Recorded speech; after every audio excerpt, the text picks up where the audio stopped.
November 1971, an 86-year-old Nuxalk man named Joseph Satson sat in a recording studio at the University of British Columbia and described how, 62 years earlier, he had watched two men die in a valley that his mother told him was not theirs. He had been paid $40 to guide a geological survey crew into a sub-valley that the Nuxalk Nation had formally excluded from their own treaty, not as a bargaining tactic, but because, as the treaty language read, the ground was not ours to give. Joseph said he knew what lived there. He said he told them. He said they could not afford to listen. The tape is 93 minutes long. It is catalogued as Reel 47 in the Nuxalk Oral History Collection at the University of British Columbia. For 35 years, no one who listened to it had any reason to connect it to a sealed letter found in a dead woman's desk in Ottawa, addressed to the director of the Geological Survey of Canada. The letter was written by Robert McCready, assistant surveyor, in October 1909. Both documents describe the same 8 days. They agree on almost everything that happened. They disagree on one detail that changes everything. This is the account of what happened in the sub-valley north of the Bella Coola River headwaters in August of 1909, told primarily through the testimony of the man who understood it from the first step and could not make anyone listen. Joseph Satson was 24 years old in the summer of 1909, which meant he was old enough to have a family dependent on his seasonal income and young enough to believe that knowing a thing was dangerous did not exempt him from needing the money. The contract was standard for the Bella Coola district, $40 for the season, payable on completion of the survey assignment. The standard rate for a guide in that district was $60. Joseph's rate was reduced because the Geological Survey of Canada had classified the sub-valley as previously assessed low complexity, a designation that, as far as Joseph could determine, meant that someone in Ottawa had looked at a map and decided the terrain was not difficult enough to justify full compensation. The assessment was based on aerial sketches from the adjacent drainage. No one in the survey office had been inside the sub-valley. The classification was administrative, not geographic. It saved the government $20, and it told Joseph everything he needed to know about how carefully his employers had prepared for where they were sending him. He signed the contract at the Bella Coola trading post on the 1st of August. The clerk who witnessed it was a man named Harker, who had been selling goods to Nuxalk families for 11 years, and who told Joseph, as he signed, that the last crew sent into the headwaters district had come back 3 weeks early, with a surveyor who would not stop talking about the silence. Harker did not elaborate. Joseph did not ask him to. He already knew about the silence. His mother had told him about the sub-valley when he was 14, not as a legend, not as a campfire story, as a briefing. She sat him down in their house, drew a map on the back of a flour sack with a charcoal stick, and told him the 3 things he needed to know. On the tape, Reel 47. At the 6-minute mark, Joseph recites them in order. First in Nuxalk, then in English. You may pass through. You may drink from the water. You may not put anything in the ground that says the ground is yours. She told him one other thing. If he was ever near the sub-valley, he should watch the trees at the entrance. If the bark was stripped higher than a bear could reach, then the valley was occupied, and the rule was in force. She told him this the way she told him where to find clean water or how to read salmon runs. It was not spiritual. It was operational. She had received it from her mother, who had received it from hers. The chain went back further than anyone had counted. Joseph told the graduate student in 1971 that he had not believed his mother entirely. He believed the rule was real. He believed something lived in the valley. He did not believe it was as dangerous as she described, because he was 24 and had not yet learned that the people who know a thing best are often the people who describe it most quietly. The crew assembled at the Bella Coola settlement on August 4th. 5 men, Robert McCready was the crew leader and assistant surveyor with the Geological Survey of Canada, 41 years old, 12 years of field experience across British Columbia and the Yukon. He was 3 seasons from pension qualification. An incomplete survey on his record would not end his career, but it would delay his pension by a year, possibly 2. And his wife in Ottawa had written him in June to tell him that their landlord had raised the rent again. McCready was not a careless man. He was a man for whom the survey's completion had a specific dollar value, and that value was his family's winter. Etienne Prévost was the geologist 29, Québécois, in his first season as lead mineral assessor. A significant find would secure his permanent appointment with the survey. A negative assessment would not end his prospects, but it would send him back to the assistant pool for another 2 years. He had studied the preliminary sketches of the Bella Coola headwaters and told McCready, on the boat north, that the surface geology suggested copper at minimum. He was excited. He had the particular energy of a young professional who does not yet understand that the gap between what the ground contains and what the ground permits you to take can be infinite. William Tulloch was 22, assistant surveyor, born in New Westminster. His mother was a widow living on his wages and the charity of a Methodist church. Tulloch was competent, uncomplaining, and physically strong. Joseph would later describe him as the one who carried the heaviest pack without being asked. He liked Tulloch. He said so on the tape. 62 years after Tulloch died in the firelight of a camp at the head of a valley that had been trying to send him home for 6 days. The 5th man was a packer named Henley, seasonal laborer, paid by the day. No surname given in either Joseph's testimony or McCready's letter. He carried supplies. He set up camp. He did not speak much. Joseph described him as a man who was there to work, in Sauron, and did not need to know why. Henley survived. He never spoke about the valley to anyone whose account has been preserved. He is a silence in the record, present in every scene and absent from every interpretation. They left the settlement on August 5th, packing northeast into the Bella Coola River drainage. The sub-valley was 4 days' travel by foot from the nearest seasonal camp. There was no trail.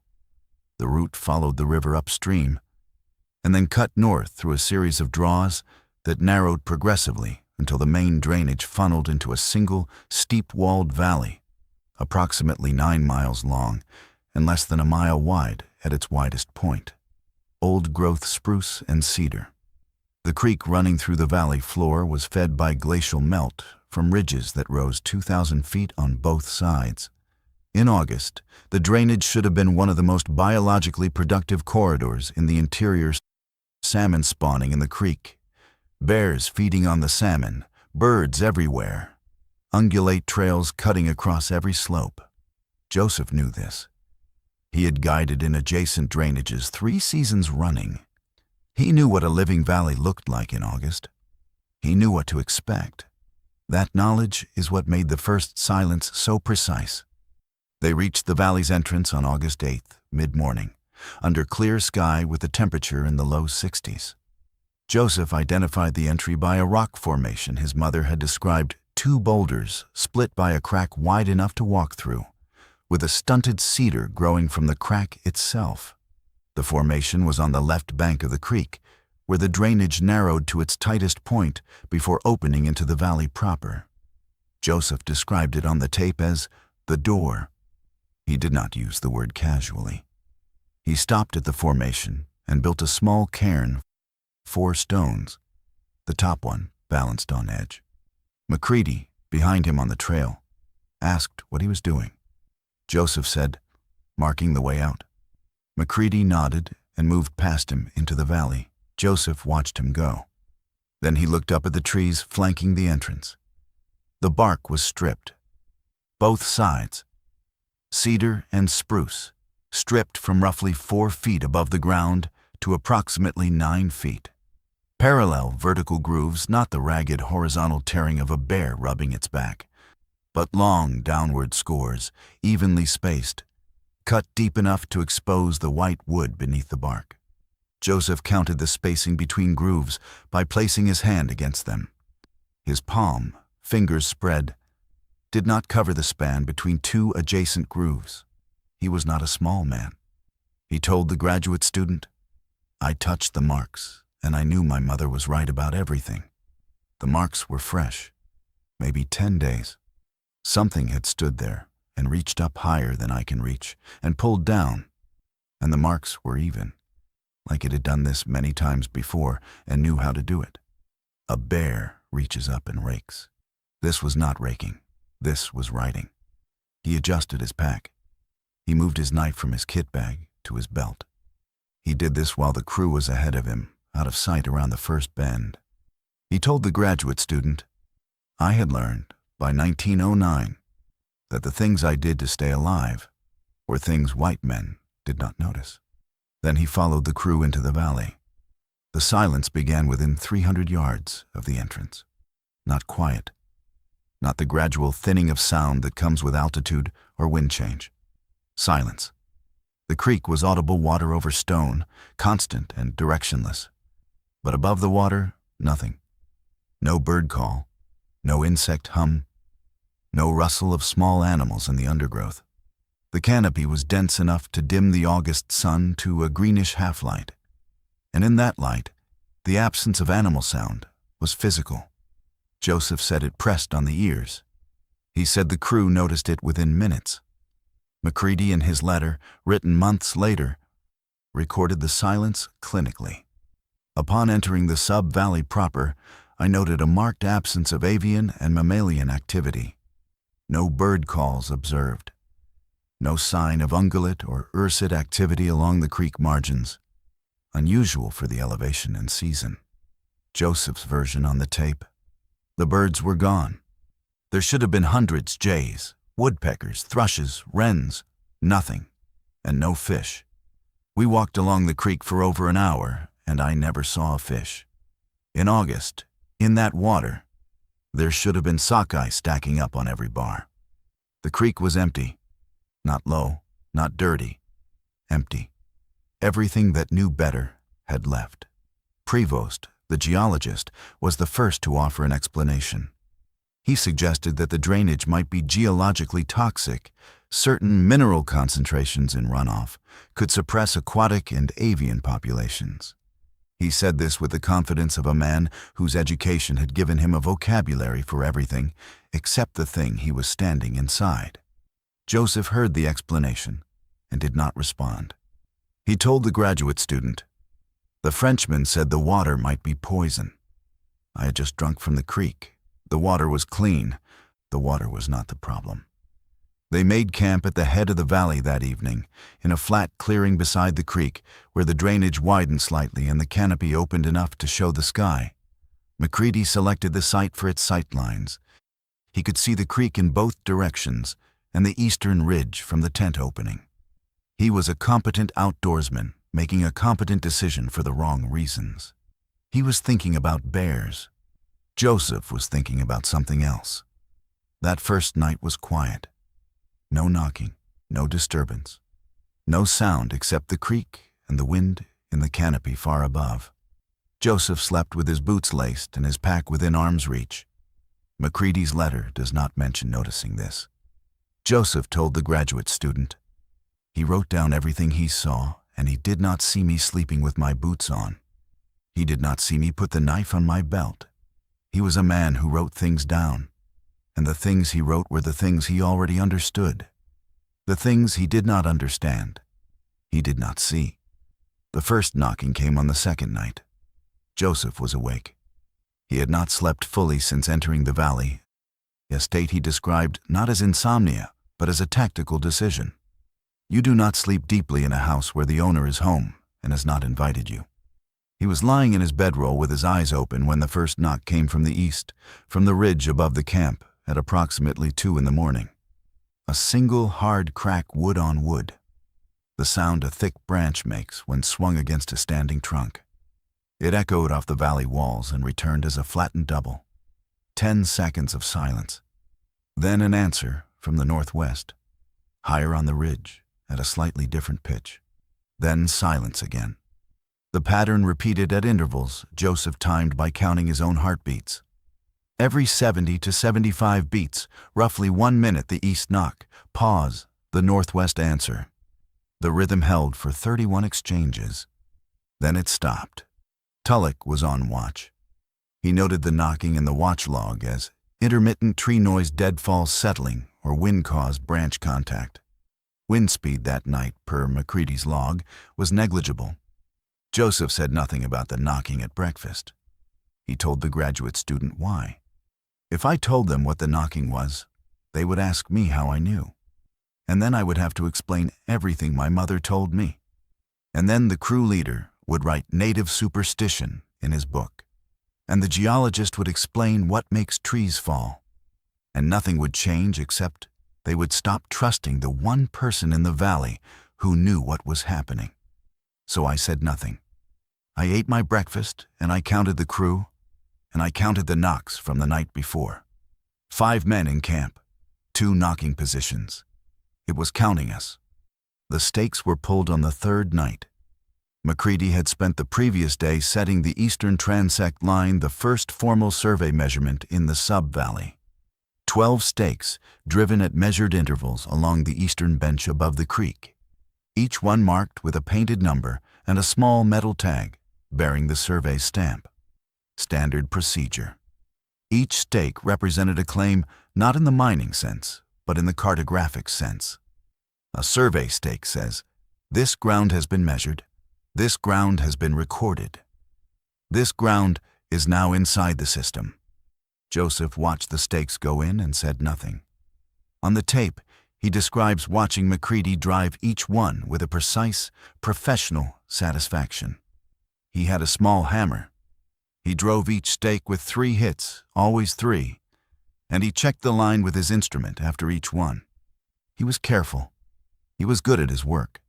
He was putting marks in ground that was not his, and he was doing it well. And I stood there and watched because I did not know how to tell a man that his skill was the problem. That night, the knocking did not come. The silence was total. Joseph described this as more alarming than the knocking. When it stops talking to you, it is done talking. He slept with his boots on and his hand on his knife. At dawn, McCready went to check his transect line. Joseph heard him stop walking, heard the specific quality of silence that comes when a man sees something his training has not prepared him for. Then McCready's voice, calling the crew to the line. Every stake had been pulled. Not broken, the shafts were intact. Not scattered, they were laid in a row on the ground, each one touching the next, oriented in the same direction, pointing downhill toward the valley mouth, toward the exit. The metal tags were still attached. The painted numbers were still legible. The stakes had been extracted from the ground cleanly, as if by hand, and arranged in sequence. McCready stood over the row for several minutes. Joseph watched his face. He told the graduate student, I saw him do the thing that careful men do when they see something they cannot explain. He looked at it for a long time. Then he looked away. Then he looked back to check if it was still the same. It was still the same. He wrote it in his book. McCready's journal entry, quoted in the letter, stakes from east transect removed overnight. All 12 recovered in sequence, laid flat, oriented bearing 220 degrees. Direction of valley mouth. No breakage. No animal tracks in immediate vicinity of stakes. Soil disturbance at each stake point consistent with vertical extraction. Replaced all stakes by 0900. He replaced the stakes. Joseph watched him drive them back in, 3 hits each, and said nothing. The stakes were pulled again that night. This time, the row had been extended. 3 new stakes, not from the survey stock, but fashioned from raw saplings, stripped to matching diameter, sharpened at the point to mirror the manufactured stakes, had been added to the end of the line. The row now continued past McCready's last survey point and ran another 40 feet downhill, pointing at the way they had come in. Someone, something, had not only removed the crew's markers but had added to their line, extending it in their own methodology, pointing it at the exit. Joseph did not need to interpret this. He told the graduate student. It was talking to them, in their own language.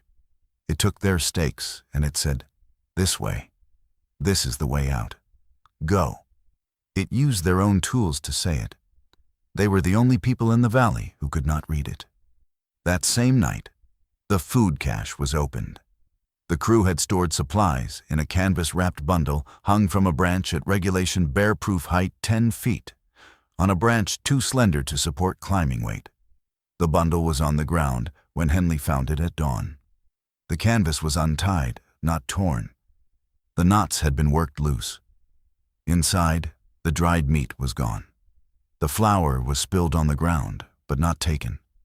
3 tin cans had been punctured, a single hole in each, pressed through the metal from the outside, and drained of their liquid contents. The tins were set upright in a row, not thrown, placed. Joseph's interpretation: it took the meat because meat comes from the land. It left the flour because flour does not. The tins, I think it wanted to know what was inside them. It opened them the way you open something when you do not know what it is. It was careful. It did not destroy things it did not need to destroy. That is not what an animal does. An animal tears everything. This was someone going through our supplies and taking what it recognized and leaving what it did not. McCready's journal, per the letter. Food cache disturbed overnight. Dried meat provisions taken, approximately 8 pounds. Flour scattered. 3 tins punctured and drained. Method of access unclear. Cache was secured at regulation height. Recommend improved storage and night watch. He recommended improved storage. Joseph heard the recommendation and closed his eyes. He was still thinking about bears, Joseph told the graduate student. 3 nights. The knocking, the stakes pulled and pointed at the exit, the stakes extended with new ones cut to match. The food opened without tearing. And he was still thinking about bears. I do not blame him. I did blame him then. I do not now. He had a word for what was happening, and the word was bear, and the word was wrong. But it was the only word his training gave him. If you only have one word, you use it for everything. It was the morning after the food cache that the first argument broke the crew. Prevost had been sampling for 2 days. His results were, by any professional standard, exceptional. Copper sulfide indicators at 2 test sites, with visible native silver in a quartz vein exposed by creek erosion.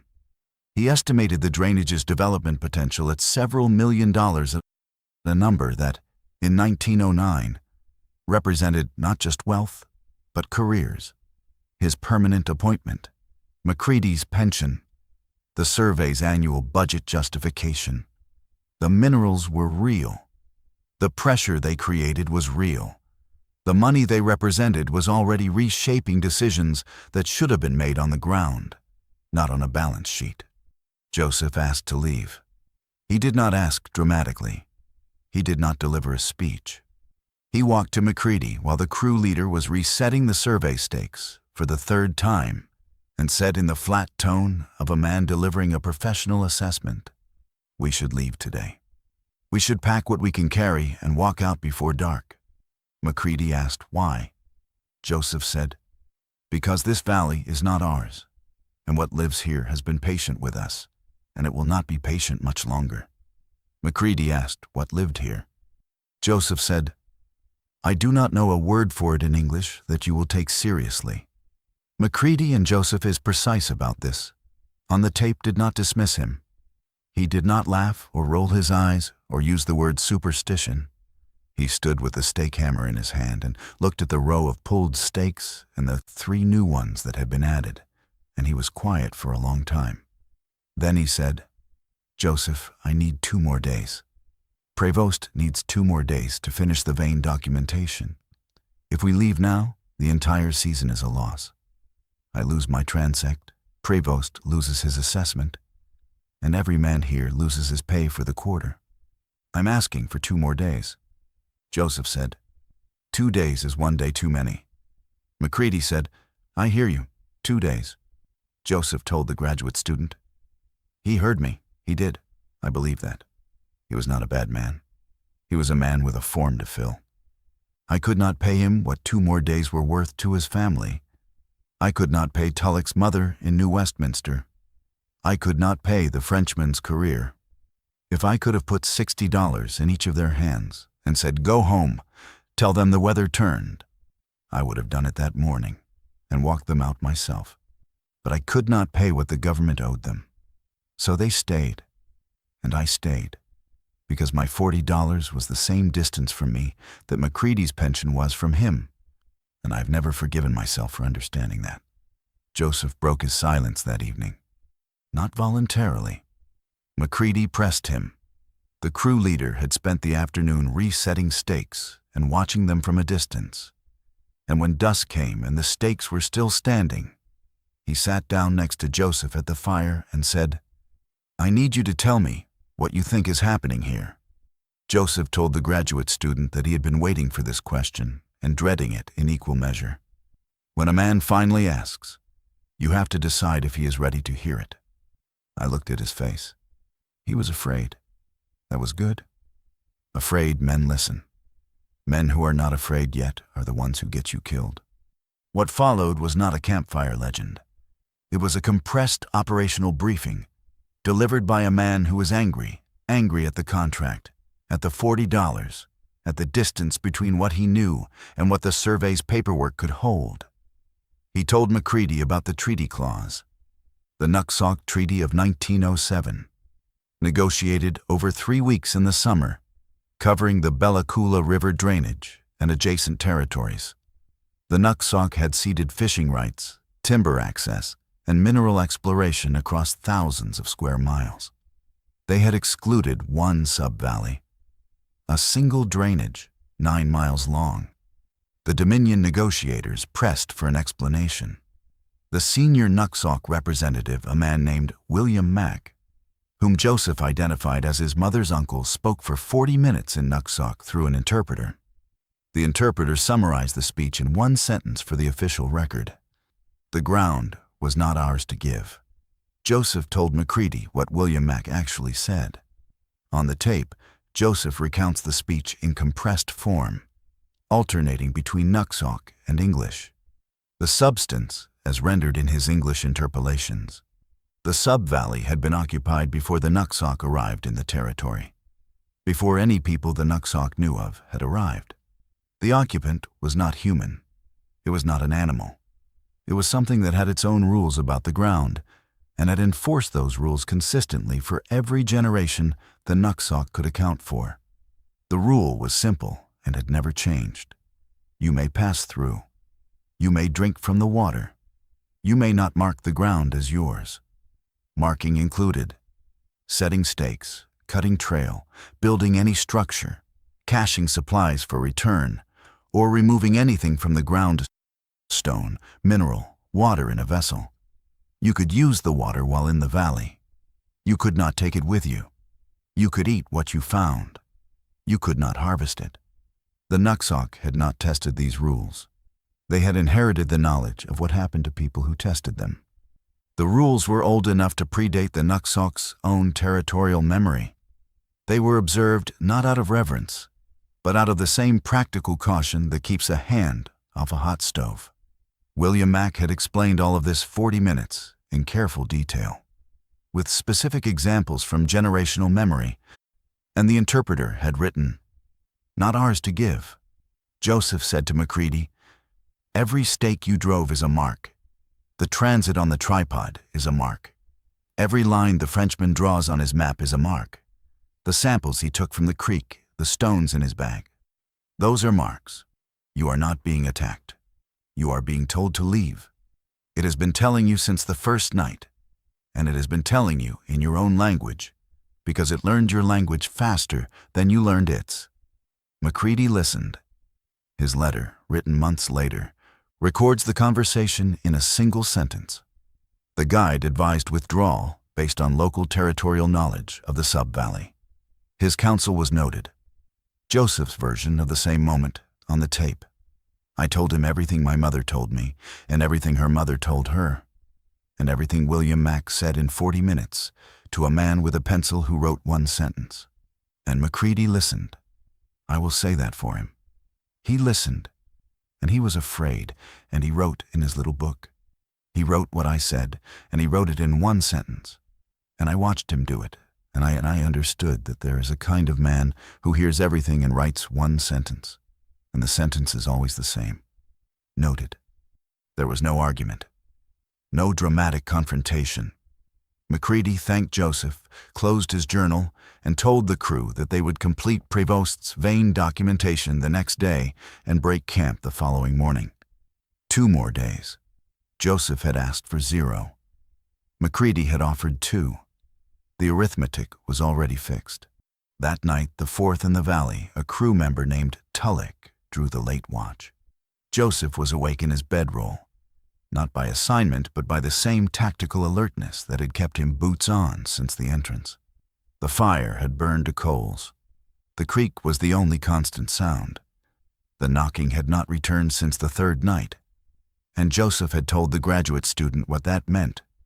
When it is talking, it is still negotiating.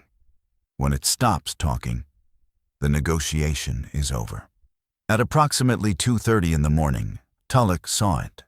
He was sitting on a flat stone at the camp's eastern edge, with Macready's rifle across his knees. The crew carried 2 rifles between them, both bolt action, intended for bear defense. The eastern ridge rose above the camp in a wall of spruce and exposed stone, and in the thin moonlight, Tulloch saw a figure on the ridgeline, upright, motionless, broader across the shoulders than any man Tulloch had ever seen. It stood between 2 spruce trees at the ridge crest, and it did not move. Tulloch watched it for what he later told Macready was at least an hour, maybe more. He did not fire. He did not call out. He sat on the stone with the rifle across his knees, and he watched, and it watched him back. Joseph was watching Tulloch watch it. He told the graduate student, "I could see his back. He was sitting very still." I followed his eyes to the ridge, and I saw it too. It was standing there the way a man stands when he is looking at something he owns. Not tense, not ready to run. It was just standing on its ridge, looking down at its valley. And we were in it. I think Tulloch almost understood, looking at it. I think he almost saw what it was. But he sat there for a very long time, and then he wrote in the watch log. I saw him write. I could hear the pencil. And I think what he wrote made it safe again. Writing a thing down makes it a thing you can put away. The writing was how they kept themselves from knowing. Tulloch's watch log entry: 2:30, large animal sighted on eastern ridge, stationary, probable bear. No action taken. Left position at dawn. At first light, Macready and Joseph climbed to the ridgeline. They found a depression in the ground, a compressed oval in the duff and soil, roughly 4 feet long and 2 feet wide, pressed to a depth of several inches. Something heavy had sat there for a long time. Around the depression, in a half circle facing the camp, someone had arranged a line of small stones, 8 stones, each the size of a fist, placed at even intervals, curving from left to right like a smile or horizon or a boundary. Not natural scatter, not erosion pattern, placed. Macready stood over the depression and the stones for a long time. His letter describes this moment in the 340-word entry that broke his normal 80-word average. An upright figure of considerable size was observed on the eastern ridge at approximately 2:30. It remained stationary for the duration of the watch. At dawn, I examined the position and found a compressed area consistent with prolonged occupation by a heavy body, along with several stones arranged in a curving line. I do not know what I observed. I am recording it as observed. Joseph watched Macready write the entry. It took him a long time. His pencil stopped and started. He crossed out words and wrote new ones. He was trying to find language for something his language was not built to hold. He sat with the book for a long time, Joseph told the graduate student. He wrote slowly. I think that was the first honest thing he put in that book. Everything before was what he expected to see. This was what he actually saw. The difference took him all morning to write. The stones on the ridge, the arranged stones. Joseph did not explain them to McCready, and the graduate student did not ask about them. They sit in both accounts, the letter and the tape, without interpretation. 8 stones in a curving line, facing the camp, placed by something that sat on the ridge for hours and watched 5 men sleep. The stones have never been explained. They are the first of this account's details that I will leave where they were found. The next day was the last full day. Prevost documented the primary vein exposure, a quartz intrusion running along the western creek bank, visible for 60 feet, shot through with copper sulfide run and flecked with native silver. His field notes, quoted in McCready's letter, describe the most significant mineral exposure I have encountered in 3 years of survey work. He filled 2 sample bags with creekbed specimens and a third with fragments chipped directly from the vein. He was precise, professional, and thorough. He was also, Joseph noted, the happiest man in the valley. He was the only one who was not afraid. The stones made him happy. He did not understand that the stones were the reason we should have been running. Camp was scheduled to break at dawn the following morning. McCready had agreed to the withdrawal. The transect was lost. The stakes had been pulled 4 times now, and he had stopped replacing them after the 3rd. The mineral assessment was complete. The season could be filed as a partial success. They would walk out, and the valley would be behind them. Joseph packed his kit that afternoon. He did it slowly and visibly. He told the graduate student, "I wanted them to see me packing. I wanted them to start thinking about the trail out. I wanted them to feel the leaving in their hands." He checked his cairn. At the valley entrance it was still standing. 4 stones, the top one on edge. He walked back to camp and told McCready that the trail was clear to the entrance, and he recommended moving at first light, without breakfast, without breaking for water, without stopping until they were past the rock formation at the valley mouth. McCready agreed. They ate dinner. The fire was built larger than usual. Tulloch, without being asked, had gathered twice the normal fuel. The creek ran.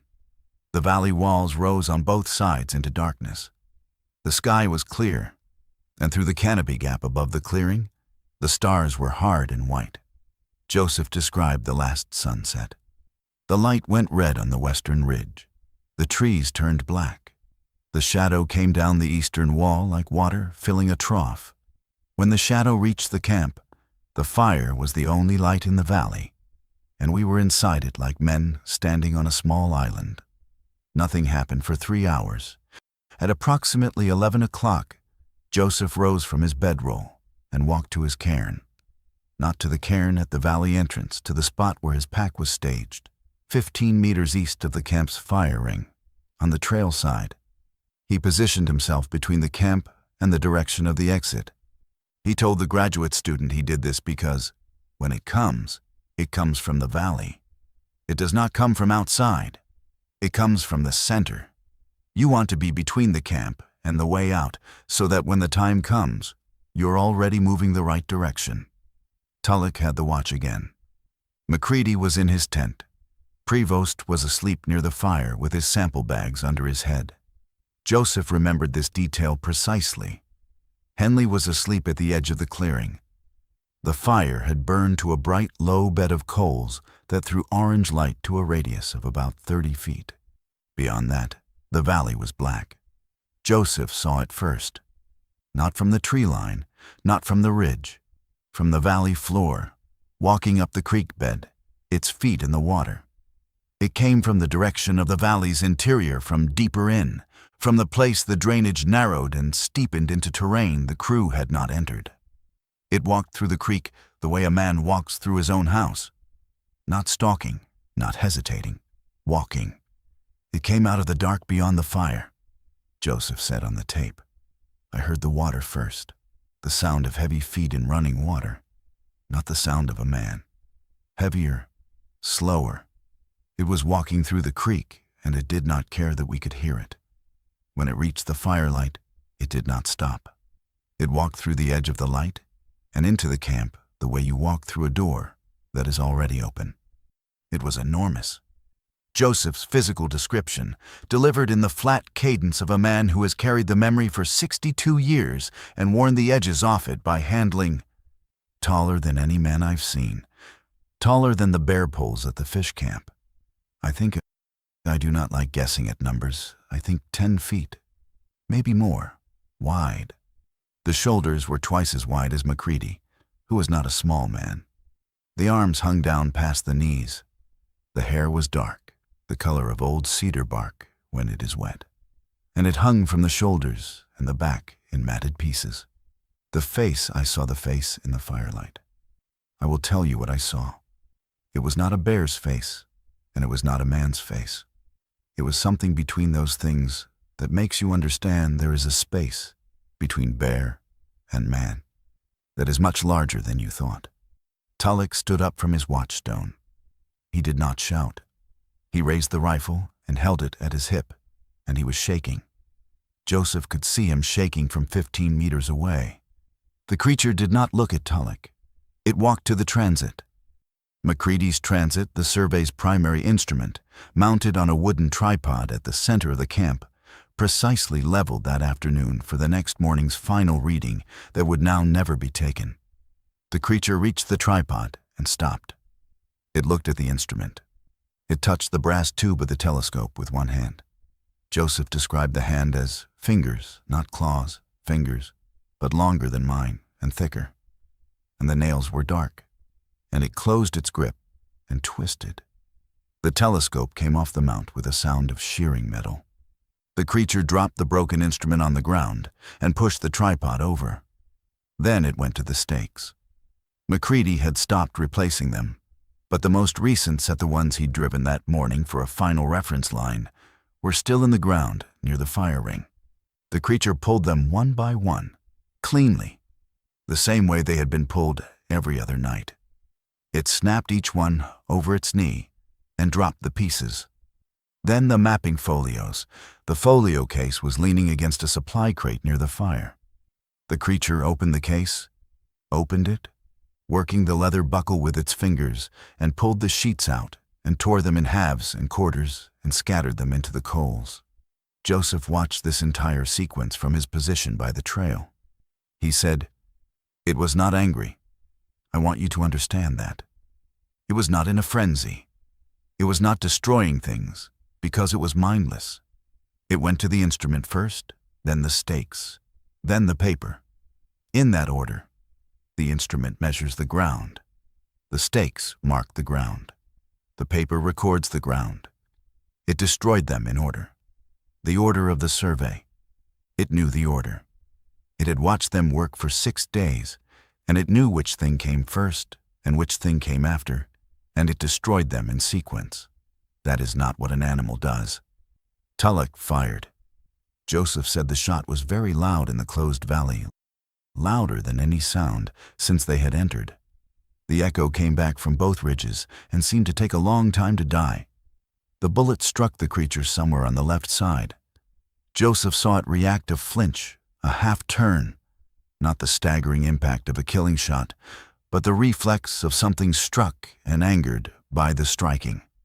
The creature turned toward Tulloch. Tulloch worked the bolt to chamber a second round. He did not get the second shot. I will not describe what happened to William Tulloch in the detail that Joseph provided on the tape. I will say that Joseph used the word fast 3 times and the word sound twice, and then stopped speaking for 11 seconds.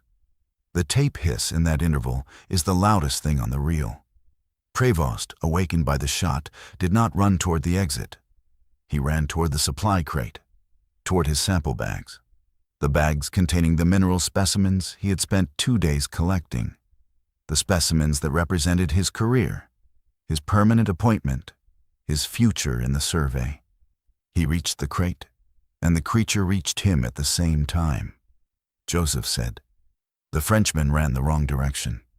Not because he was a coward. He was not a coward. He ran toward the stones, his stones, The ones he took from the creek. I think in that moment, they were the most important thing he had. More important than his life. I have thought about that for 62 years, and I still do not understand it. Except that I think the stones were his $40. Everyone in that valley had a $40, and everyone ran toward it. Mine was at the valley mouth. His was in a canvas bag under a dead man's head. 2 men dead. The creature standing in the firelight over the scattered survey equipment, breathing heavily. The blood from the rifle wound visible on its left flank, dark, almost black in the coal's light. McCready was out of his tent, standing frozen at the tent's entrance. Henley was flat on his back in the clearing, arms covering his head, not moving. The second rifle was inside the tent, behind McCready. He did not reach for it. The creature turned. It looked across the camp, past the dead, past the broken instruments, past the scattered paper curling and browning on the coals. It looked at Joseph. Joseph was standing 15 meters away, near his pack on the trail side of the camp. He was not running. He was not crouching. He was standing upright, facing the creature, his knife on his belt, and his hands at his sides. "It saw me," Joseph said. "It looked at me, and it knew I was Nuxalk. I do not know how it knew that. I was dressed like them. I had spoken English all week. My boots were the same boots. But it looked at me across the fire, and it knew, I'm sure of this." He spoke to it. 1 sentence, in Nuxalk. He told the graduate student that he spoke and that the creature listened. It did not move toward him. It did not move away. It stood in the middle of the destroyed camp, and it listened to 1 sentence in a language it should not have been able to understand. And then it turned and walked back toward the creek, and the darkness took it, and the sound of its feet in the water lasted a long time. And then there was nothing except the creek and the fire, and the sound of a man dying in the clearing. There was no longer a camp. Joseph's account of the sentence on the tape. I said one thing to it. In Nuxalk. I will not say it in English. I have never said it in English. The graduate student asked me to translate it, and I will not. I ask that this not be translated. Some things are not for English. Some things are between the person who says them and the one who hears them, and no other language should be in the room. The graduate student honored the request. The transcript of reel 47 records, 19 seconds of Nuxalk, phonetically rendered, followed by the notation, Mr. Satsan requested this sentence not be rendered in English. His request is honored here. The sentence has not been translated in the 53 years since it was recorded. Dawn came slowly into the valley. The light moved down the western ridge in the same pattern Joseph had watched the shadow climb the eastern one, like water, filling a space from the top. The camp was ash and debris. The transit was scrap metal. The mapping folios were carbon on the coals. The sample bags were on the ground near Prevost's body, still full, still heavy with the creek bed copper and the veined silver that had been worth, 12 hours earlier, a career and a future and several $1 million in development potential. McCready had not moved from the tent entrance. Henley had not moved from the ground. Joseph walked into the camp and checked the 2 bodies and confirmed what he already knew. He told McCready that they needed to leave. McCready did not respond. Joseph said it again. McCready looked at him and said, "The report." Joseph said, "There is no report. Get your pack." It took McCready 20 minutes to pack. His hands were not working properly. Joseph packed for Henley, who was responsive but had not spoken since the night before and would not speak for the rest of the walk out. Joseph took the 2 sample bags, the geologist's mineral specimens, the copper and the silver, and carried them to the valley entrance. At the rock formation, at the door, he set them down. He opened the bags and poured the stones out on the ground. Creek gravel and quartz and copper sulfide and native silver, piled at the threshold of the valley, returned to the land they had been taken from. McCready watched him do it.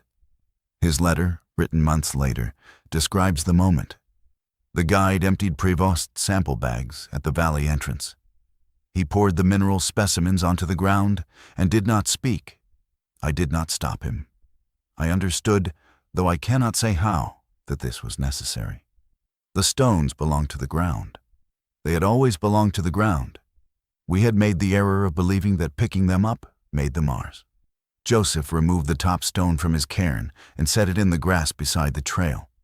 The graduate student in 1971 asked why. Joseph said, "I was returning the marker.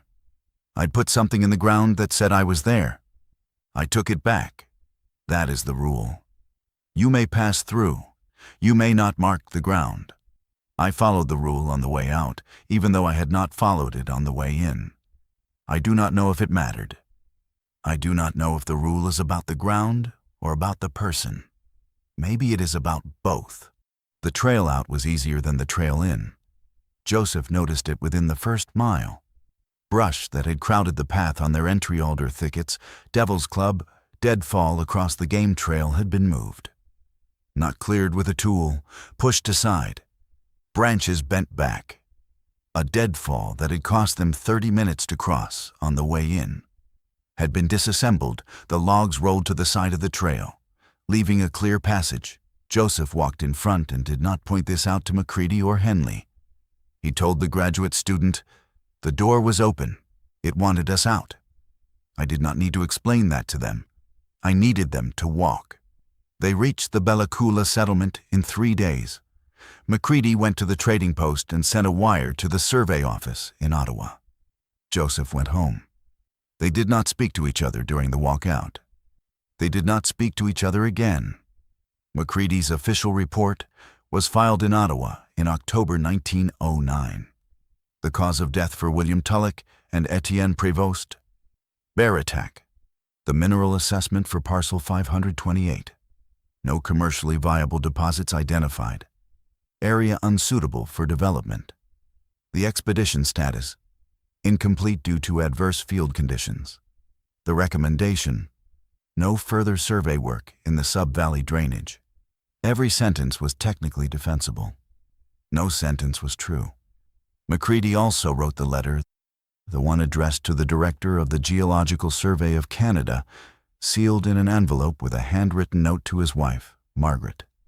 "Only if I don't come back." He expected to be assigned to the Bella Coola district again the following season. He was not. Whether this was coincidence or a quiet reassignment by someone in Ottawa who read between the lines of his official report has never been determined. McCready spent his remaining 3 seasons in the Kootenay district, completed his pension qualification, and retired to Ottawa in 1913. He died in 1941. His wife, Margaret, kept the letter in her desk for 32 years. She died in 1973. The letter was found by her nephew the following year, along with 46 other items of family correspondence. He donated the lot, unread, to the University of British Columbia. The box was assigned donation number 1974-0331 and placed on a shelf in the Special Collections Vault. It sat there, uncatalogued, for 35 years. The RCMP investigation lasted 4 days. Constable David Herring, stationed at Bella Coola, interviewed McCready and Henley separately. Both said bear. Both described a large grizzly entering the camp at night. The accounts were consistent enough to close the file. Herring's report notes, under additional witnesses: the native guide, J. Satsan, had departed the settlement prior to interview and could not be located. Joseph was living 7 miles from the settlement. He could have been found in an afternoon's ride. Herring did not ride. Joseph told the graduate student, "The constable did not come to find me. I do not think he was told not to. I think he looked at his form and saw that he had 2 white witnesses who said bear, and decided that was enough. A Nuxalk man's testimony would not have changed the form. The form did not have a space for what I would have said." Joseph did not speak publicly about the valley for 62 years. He told the graduate student why. What would I say? And who would I say it to? The government had a report that said bear. The survey had a report that said unsuitable. The constable had a report that said closed. Every piece of paper agreed. Every white man who was asked agreed. The only person who disagreed was a Nuxalk man who had been paid $40 and had not even collected it because the contract said on completion, and the survey was not completed. I was a man with no money and no paper and a story that no piece of paper could hold. So I went home, and I did not speak of it. He did not collect the $40. The contract required completion of the survey assignment. The survey was not completed. Joseph walked into a valley that killed 2 men, carried the knowledge for 6 decades, and was not paid. His mother asked him what happened when he returned. He told her the survey was canceled. She looked at him, and she knew. She asked if the valley took anyone. He told her to. She said, and Joseph gives this in Nuxalk first, then English. Only 2 is a kindness. He said. She said it in Nuxalk, and I am telling you in English. And neither language is the right one for what she meant. In 1971, Joseph Satsan was contacted by a graduate student at the University of British Columbia conducting an oral history project with Nuxalk elders. The project was funded by a small grant from the provincial archives and focused on land use, territorial knowledge, and seasonal practices along the Bella Coola River system. Joseph was one of 14 elders interviewed that year. His interview was the longest, 93 minutes, recorded on quarter-inch magnetic tape in a small studio at UBC's Department of Anthropology. He told the graduate student everything: the contract, the crew, the entry, the silence, the bark, the knocking, the stakes, the food, the vein, McCready's journal, the ridgeline sighting, the stones on the ridge, the last night, the creature in the firelight, the sentence he spoke, the walkout, the emptied sample bags, the cairnstone returned to the grass, the 62 years of silence. The graduate student, her name was Dr. Karen Whitfield, recorded all of it. She asked careful questions. She did not interrupt. She asked at one point whether Joseph believed the creature was a kind of animal or a kind of person. Joseph was quiet for a long time. Then he said, "It is the wrong question. You are asking me to put it in a box that fits in your building. I cannot do that. It is not an animal. It is not a person. It is what lives there. That is all it has ever needed to be. Your language wants to make it smaller, so it will fit on a shelf. I will not help you do that." Near the end of the recording, she asked Joseph to translate the sentence he had spoken to the creature. He refused. She asked again, gently. He refused again and said, "Some things are not for English. I ask that this not be translated. I will say it in Nuxalk for the tape, because the tape is a Nuxalk thing. It is part of the Nuxalk record, and the words should be in the Nuxalk record. But they should not be in English, not because English is bad, because this sentence is not English's to hold." He spoke the sentence. 19 seconds of Nuxalk, recorded on a tape that is still in the University of British Columbia archive. Still playable, still bearing the voice of a man who was 24 when he said those words to something 10 feet tall in the firelight, and 86 when he said them into a microphone in a room that smelled, he said, like carpet and electricity. The transcript renders the words phonetically with the notation, "Mr. Satsan requested this sentence not be rendered in English." His request is honored here. Dr. Whitfield honored the request for the rest of her career. What happened next is the part of this account that shifts from testimony to institutional archaeology. And it is the part that, for reasons I will explain, frightens me more than the creature in the valley. McCready back in Ottawa in the autumn of 1909. His false report filed. His pension clock running. His letter sealed in Margaret's desk.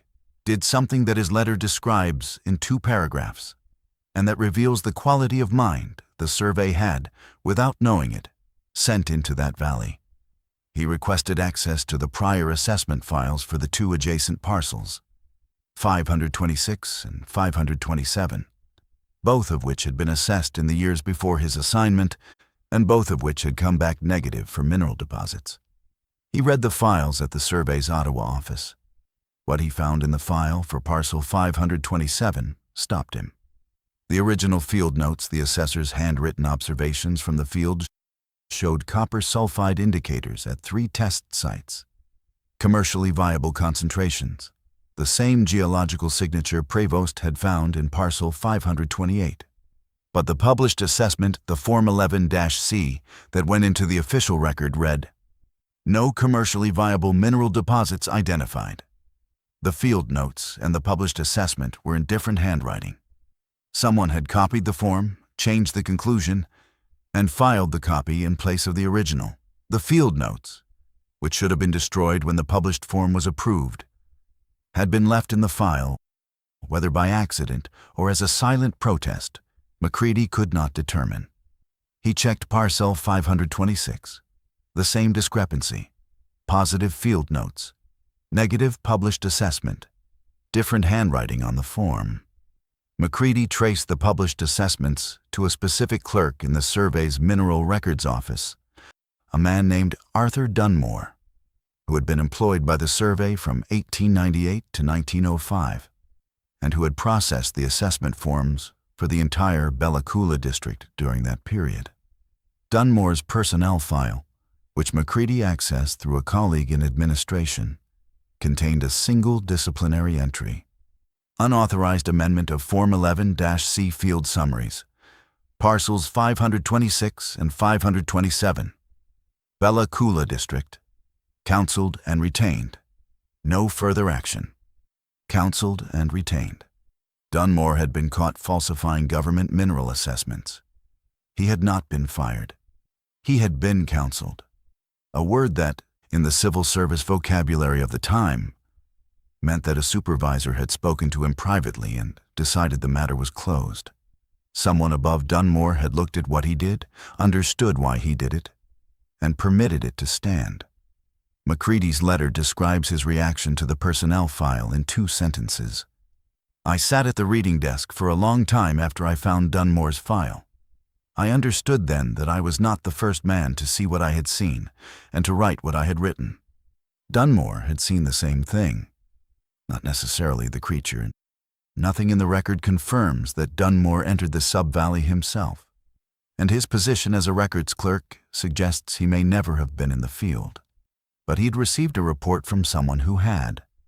A report vivid enough, specific enough, and credible enough that Dunmore, a career clerk, a man of forms and procedures, had risked his position to alter 2 mineral assessments and make the drainage look commercially worthless. McCready found one more document in the file, a memorandum from Dunmore to the director of the Geological Survey, dated March 1904, classified as personal correspondence not for file. The memorandum was 4 sentences long. I have read the text of Dunmore's memorandum, as quoted in McCready's letter. I will not reproduce its contents here. 4 sentences were sufficient for the director to approve the altered assessments for parcels 526 and 527 without further inquiry. 4 sentences were sufficient to make a government official complicit in the falsification of 2 public mineral records.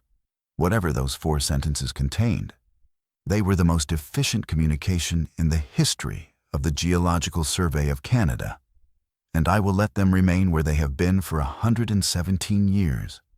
In a letter inside an envelope inside a box on a shelf in a building named after the man they were addressed to. McCready's letter continues. I now understand what Dunmore did and why he did it.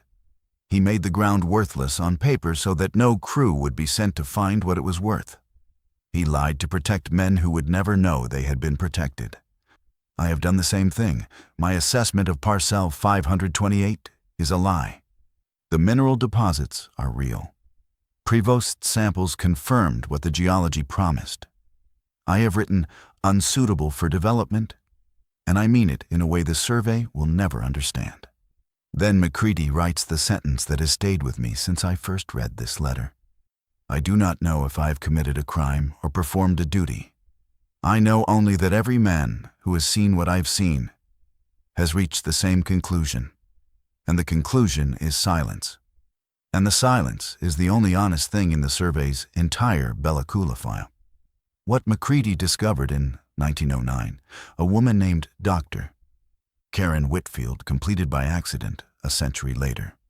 Whitfield, the graduate student who recorded Joseph's testimony in 1971, went on to a career in provincial archives. She spent 31 years cataloging Indigenous oral histories, land records, and territorial documents across British Columbia. She retired from the University of British Columbia's Special Collections Division in 2018. During her final year of active work in 2016, she was processing a backlog of uncatalogued donations, the routine, unglamorous work of opening boxes and assigning index numbers, when she pulled donation 1974-0331 from the third shelf. She opened the box. She found Margaret McCready's correspondence, the household account book, and the sealed envelope addressed to the Director of the Geological Survey of Canada. She opened the envelope per standard archival protocol for uncatalogued items. She read the letter. She recognized the parcel number. She recognized it because she had typed it herself, 45 years earlier, onto the index card for Reel 47 of the Nuxalk Oral History Collection. Joseph Satson, November 1971. Bella Coola. Land use and territorial knowledge. Bella Coola River headwaters, with reference to parcel 528.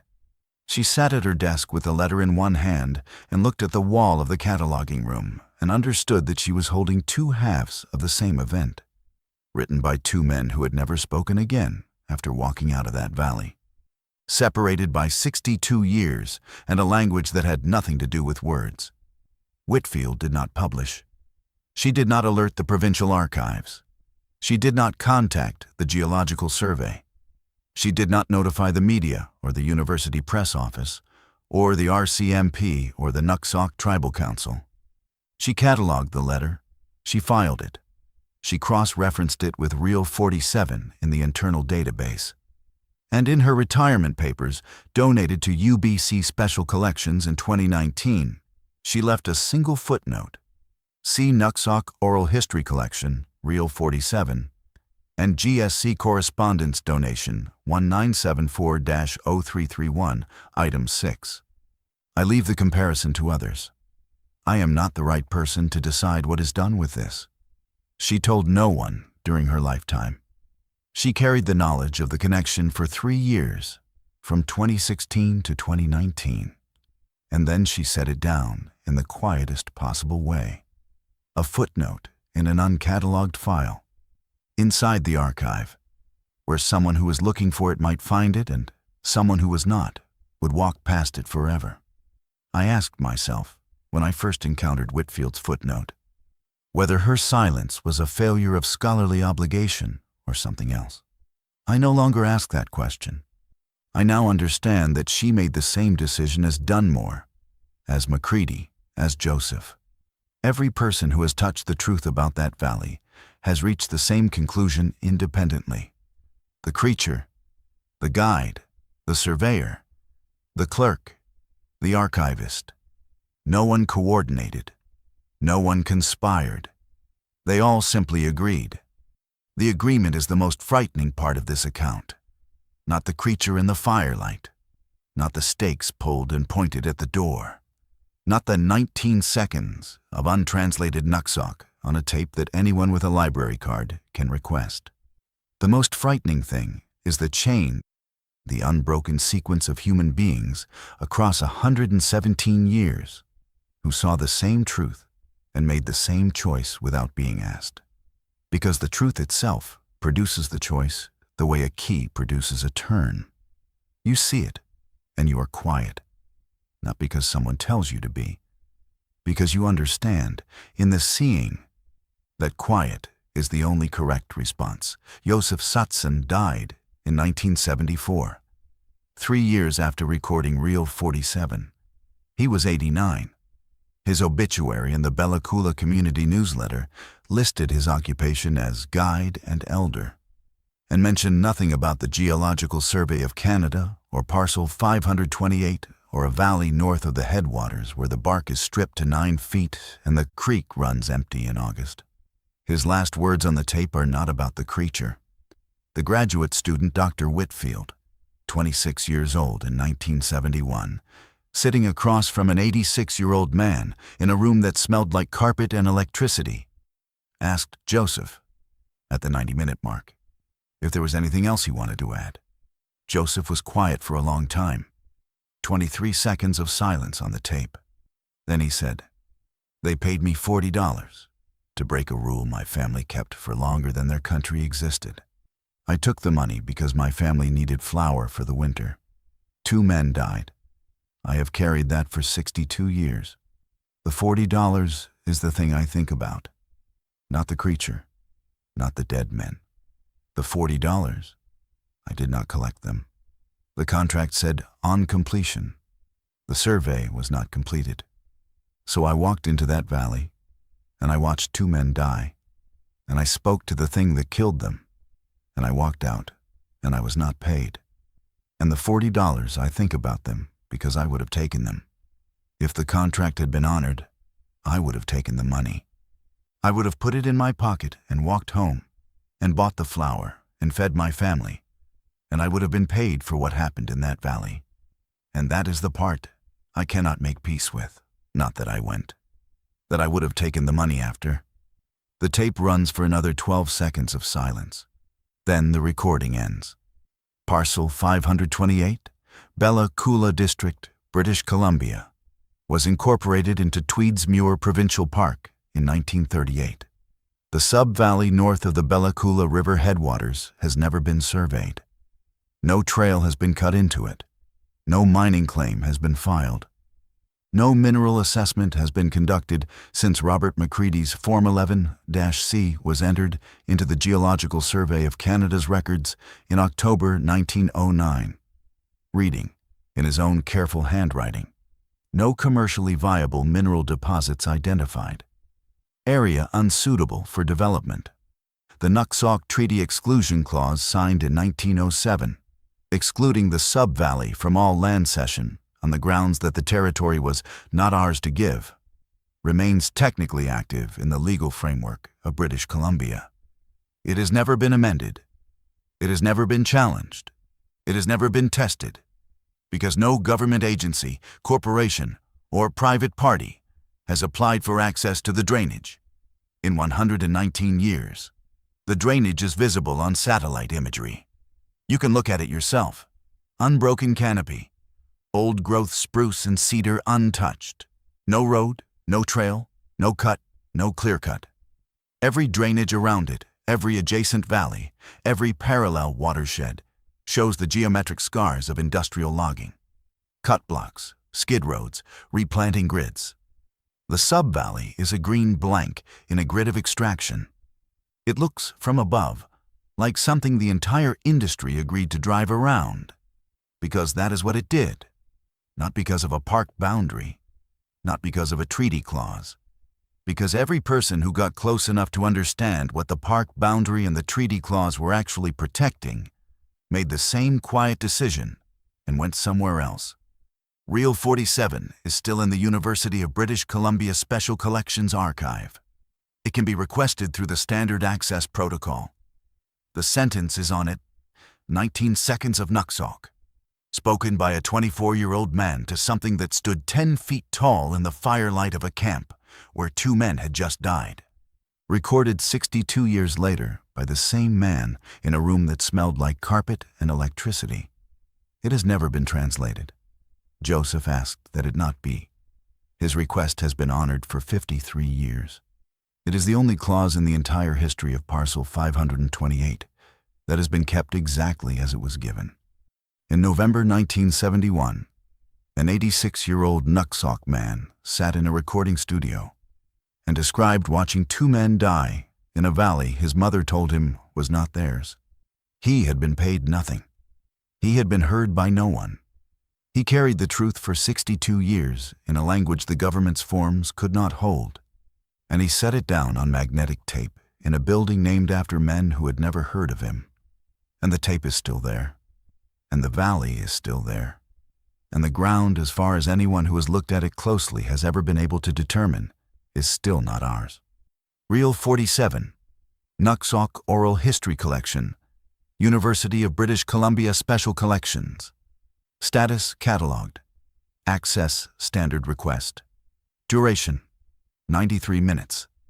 The phonetic transcription of Mr. Satson's untranslated sentence appears on page 34 of the accompanying transcript, between timestamps 1:07:14 and 1:07:33.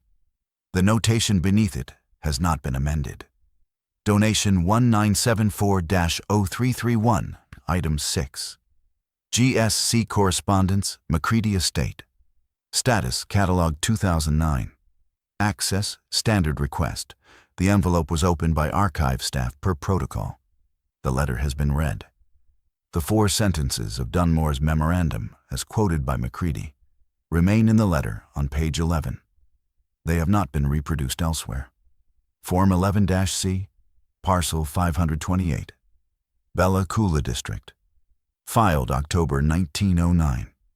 Status active. No amendment. No challenge. No subsequent assessment.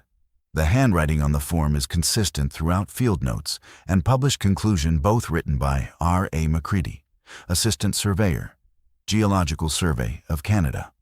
The drainage is still there. The canopy is still unbroken. The clause still reads, "Not ours to give, $40." That was the rate.